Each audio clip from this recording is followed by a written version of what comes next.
quiet fears heavy legs. She didn't wake up in pain. There was no fall, no injury, just a strange heaviness in her legs, as if her body had quietly decided to do less. For Diane, mornings used to begin with a simple walk to the garden, but now it takes effort just to get out of bed. She finds herself sitting longer, moving slower, holding the handrail, just in case, and no one really talks about it, because it doesn't look like illness. But something is fading. What Diane, and millions like her, don't realize is that muscle strength doesn't disappear overnight.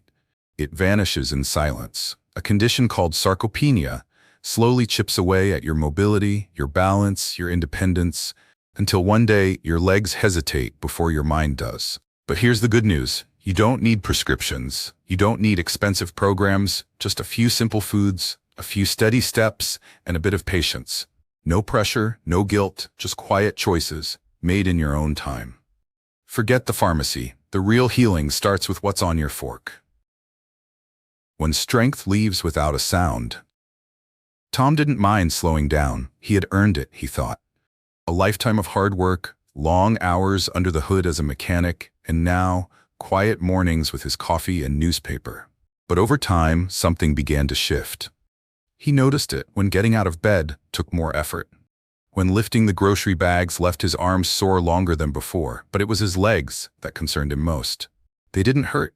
They just stopped showing up the way they used to. One morning, Tom tried to carry the laundry basket upstairs. By the fifth step, he paused. His thighs were shaking, his knees uncertain. He had to sit halfway, clutching the railing, feeling a little embarrassed, even though no one was watching. What was happening? It turns out Tom was experiencing something called sarcopenia, a word he'd never heard before, but something that affects almost everyone after 60, whether we know it or not. Starting in your 30s, your body begins to lose muscle mass. Slowly at first, but after 60, the decline accelerates rapidly. By 80, you could lose up to a third of your muscle, even if your weight stays the same. That's the cruel trick. You look in the mirror and think, I'm holding up okay. But inside, your strength is slipping away in silence. Tom's doctor explained it gently. This isn't about vanity. This is about your freedom. Because once your legs lose strength, it's not just movement you lose, it's confidence, independence, safety. But then came the hope. Muscle loss is not permanent. Even in your 70s or 80s, muscle can return if you ask it to. Tom started with chair squats. Just 5 a day. He did gentle leg lifts during TV commercials. His daughter gave him a resistance band, and every morning he looped it around his ankles, feeling his legs wake up again. He also made changes to his plate. Scrambled eggs for breakfast, lentil stew for dinner, a handful of almonds between meals. Nothing extreme, just food that feeds muscle, quietly, naturally. After 2 weeks, he didn't need the armrest as often. After a month, he noticed he wasn't winded on the stairs anymore. It wasn't about looking younger. It was about feeling capable in small, honest ways. Because sarcopenia isn't a punishment, it's a message. And muscle is still willing to listen if we speak to it with movement, nourishment, and patience. What if your legs weren't weak, just waiting for your invitation to return? The blood that didn't arrive on time. Margaret had always been the dependable one. Even into her 70s, she handled her grocery runs, mailed birthday cards without fail, and started every morning with a short walk past her hydrangeas. But last spring, something changed. At first, it was just a tight feeling in her calves. Then a strange coldness in her feet, even when the sun was out. Soon, a dull cramp would stop her halfway down the sidewalk, forcing her to lean against a mailbox until it passed. She told herself it was her shoes, then maybe her age. Then, she started avoiding the walk altogether. What Margaret didn't realize is that her legs weren't failing. Her circulation was. She was living with something called peripheral artery disease, or P, a condition where plaque builds up in the arteries and restricts blood flow, especially to the lower limbs. It doesn't always announce itself loudly. It creeps in through moments like these: legs that ache or cramp during short walks, a tingling or numb sensation after standing too long, cuts or bruises that take longer than usual to heal, skin that feels cooler around the ankles or toes, fatigue in the legs that eases only when you sit down. When Margaret finally saw her doctor, he didn't scare her. He said something that stuck. It's not that your legs are tired. It's that they're underfed with blood. That changed everything. Margaret began with what she could do. A 5-minute walk just around her apartment. A warm foot soak each night. She started drinking more water and cut back on processed snacks and salt. She didn't chase speed. She chased consistency. And slowly, her legs began to meet her halfway. Less cramping. More energy. She even walked to her neighbor's mailbox again, this time without stopping. For Margaret, it wasn't about going farther. It was about feeling less afraid to try. Because when your blood moves freely again, something else returns too. Hope. Type 1, if you've ever woken up and felt like your legs didn't belong to you. Type 2, if your heart has raced and you kept it to yourself. Type 3, if you've ever thought, why hasn't anyone talked about this sooner? I read every comment, because your story might be the one we all needed to hear. When your feet forget how to feel. Linda stood at her kitchen counter slicing a pear. She wasn't in pain, but something felt off. The floor beneath her feet felt soft. Not cushiony soft. Detached, like she was walking on thick cotton. She wiggled her toes. They moved, but they didn't feel. She checked the tile. Nothing unusual. But over the next few days, the strange numbness didn't go away. Instead, it was joined by a quiet burning at night and a pins and needles sensation that made her dread lying down. She didn't want to worry anyone, so she said nothing. Until one afternoon, she nearly lost her balance stepping off a curb. That's when she knew. This wasn't just fatigue. Linda was living with peripheral neuropathy, a type of nerve damage that affects nearly 1 in 3 seniors. It often shows up in the feet first. Subtle, unnerving, easy to dismiss, but left unaddressed, it can lead to falls, loss of balance, and even permanent numbness. The most common causes? Diabetes, especially when blood sugar levels are not managed. Vitamin B12 deficiency, which quietly starves your nerves. Medications that slowly erode nerve health over time. And alcohol, which strips the body of essential nutrients. Linda's doctor was gentle but clear. This isn't about your feet. It's about your nerves trying to tell you they're tired of being ignored. So she listened. She didn't overhaul her life. She made small, targeted changes.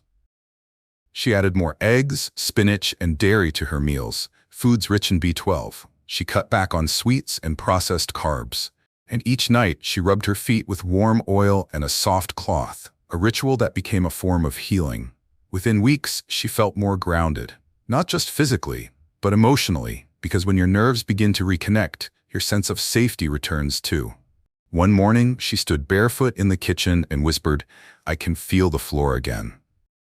Not completely, but enough. Enough to make breakfast without holding on to the counter. Enough to walk across her living room with a steady pace. Enough to believe that her body was still capable of remembering what wellness felt like. What if your nerves weren't broken, just waiting for a softer kind of care? When the back steals from the legs? Ray always prided himself on being the strong one.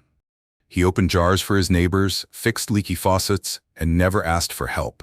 But one morning, as he bent down to tie his shoe, he felt a sharp pull. Then nothing. His right leg gave out like a switch had been flipped. There was no warning, no big injury, just a terrifying sense of sudden weakness. What Ray didn't know is that your spine and legs are deeply connected. Compressed nerves in the lower back, from conditions like sciatica, herniated discs, or even spinal stenosis, can cause leg pain, numbness, or unexpected collapses. The symptoms aren't always loud. A dull ache that travels from your hip to your calf. One leg feeling weaker than the other. Numbness or pins and needles in the feet. Trouble standing for more than a few minutes.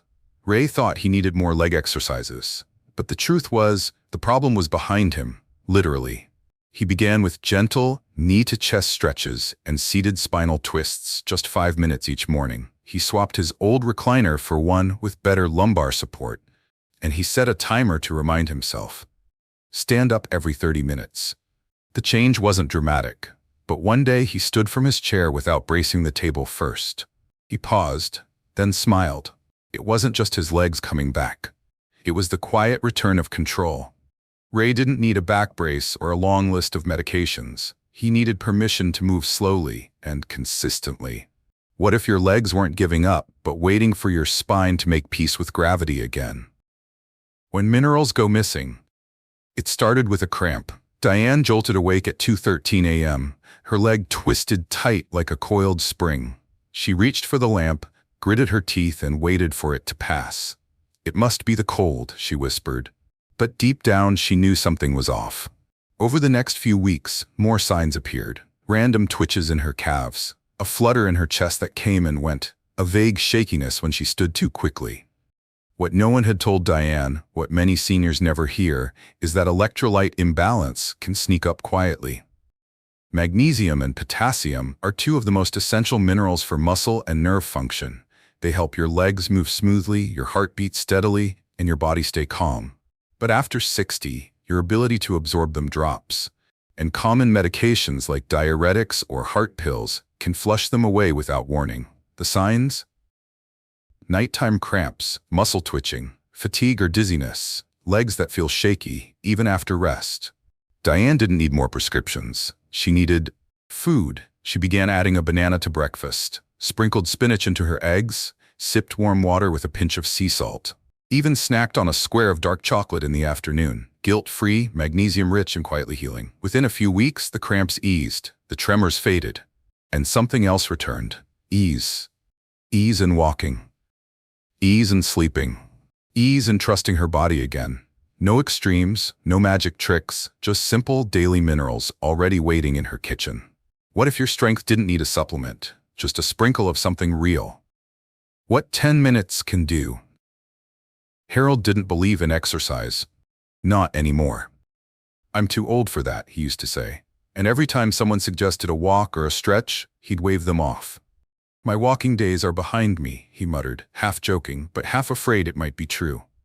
Then one winter morning, he dropped his glasses. They slid under the couch, and when he reached down, his body wouldn't follow. Not all the way. His back tightened, his legs didn't push. He sat there, staring at the floor, suddenly unsure how to get them back. That afternoon, he did something small. He walked the hallway, just once, just there and back. The next day, he did it again. On the third day, he walked it twice. It didn't feel like much, but that's the point. Because what your body needs isn't punishment, it's permission. Permission to move gently, to return slowly, to wake up again. Within 3 weeks, Harold noticed something odd. He could stand without the table. He could put on socks without holding his breath. He even turned off the TV, just to enjoy the silence of movement. His secret wasn't motivation, it was ritual. 10 minutes after breakfast, same hallway, same slippers. And now when people ask him if he exercises, he still says no. But he smiles differently, because what he's doing isn't exercise. It's returning to himself, to his balance, to his strength. What if 10 minutes wasn't a routine, but a quiet reminder that your body still listens? The food shift that changed it all. Marie used to skip breakfast. "It's just easier," she'd say. "Coffee's enough." Some mornings it was, but over time, those mornings blurred. Her hands trembled when she reached for the doorknob, her legs wobbled at the top of the stairs. And the worst part, she started planning her day around what she could avoid, not what she wanted to do. Then one morning, her neighbor left a small basket on her porch. Inside, a boiled egg, a handful of soaked almonds, a note that simply read, "Start here." She did. Not with a diet, not with rules, with one plate. A quiet breakfast in the sunlight, eaten slowly. What Marie didn't know was that this shift, this return to nourishment, was giving her exactly what her legs had been missing. Protein to rebuild fading muscles, magnesium and potassium to calm her nerves and prevent cramps, healthy fats to support balance, energy, and joint health. She didn't count calories. She listened, and her body responded, not overnight, but unmistakably. A week later, she took the stairs without stopping. 2 weeks in, the tremor in her knee was gone. By the end of the month, she had returned to her morning walks, short, slow, but hers again. What changed wasn't just the food. It was the message. You're still worth feeding, still worth steady energy, still worth care. Because sometimes what looks like a simple breakfast is actually an act of defiance against decline. What if your healing didn't need more willpower, just a softer start to the day? The quiet return of strength. It wasn't one big moment, no dramatic transformation, just a series of quiet wins. A stronger step, a steadier hand, a morning without hesitation. For Margaret, it began with soaked almonds. For Ray, a warm bowl of soup. For Marie, a spoonful of yogurt in the sunlight. And for Harold, it was that first evening he stood from his chair without holding the armrest, realizing his body had remembered something it once knew well: how to move without fear. That's what these foods offered. Not perfection, not promises, but possibility. The possibility that your body is still listening, still responding, still capable of coming back to life little by little. These weren't diets. They were small acts of self-trust, tiny rituals that said, I may be older, but I still deserve to feel strong. Because aging doesn't mean surrender. It means learning how to care for yourself differently, gently, attentively, lovingly. You don't need to overhaul your life. You don't need fancy supplements. You don't need to chase youth. All you need is a quiet rhythm, a bowl of food that speaks to your needs, a walk that says, I'm not done yet. Maybe that belief has been quiet, buried under years of fatigue, muted by routines that forgot to include you, but it's still there. And sometimes all it takes is a boiled egg, a walk to the mailbox, a glass of water before bed, to remember that your body isn't failing you, it's waiting for you. If this felt true to you, I think you'll really appreciate the next video too. Take a look. Or save this one, just in case you need it someday. Or someone you love might. We've created an entire series for people over 65. You can watch the next one right below. Because strength isn't lost, it's rediscovered in the quiet choices you make every day.